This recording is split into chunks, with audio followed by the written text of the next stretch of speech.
एक समय की बात है। एक छोटे से गांव में एक किसान रहता था जिसका नाम था मोहन। मोहन का जीवन बेहद साधारण था। वह हर दिन सूरज उगने से पहले खेतों में काम करने निकलता और देर शाम लौटता। लेकिन मोहन में एक खासियत थी, वह हमेशा सकारात्मक सोच रखता था। एक साल गांव में बहुत बुरा सूखा पड़ा। बारिश नहीं हुई, फसलें बर्बाद हो गईं। गांव के लोग निराश और दुखी थे। बहुत से किसान गांव छोड़कर शहर की ओर चल दिए। लेकिन मोहन ने हार नहीं मानी।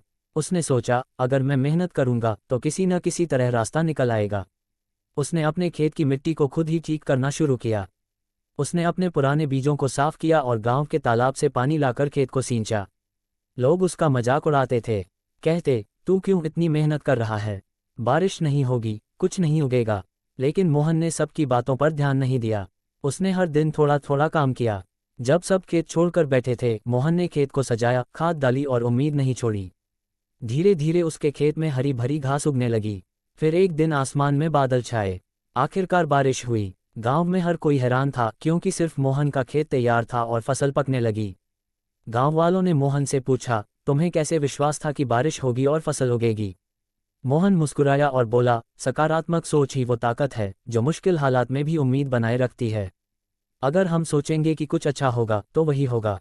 जब हम खुद पर और अपनी मेहनत पर भरोसा करते हैं तो भगवान भी हमारी मदद करता है। धीरे धीरे गांव वालों को भी समझ में आया कि सकारात्मक सोच कितनी जरूरी है।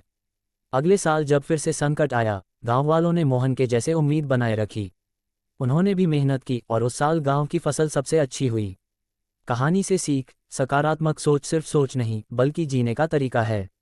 ये हमें मुश्किलों में भी रास्ता दिखाती है और आगे बढ़ने की ताकत देती है। मोहन की तरह हमें भी कभी हार नहीं माननी चाहिए। जब हमारे मन में आशा होती है तो जिंदगी भी उम्मीदों से भर जाती है।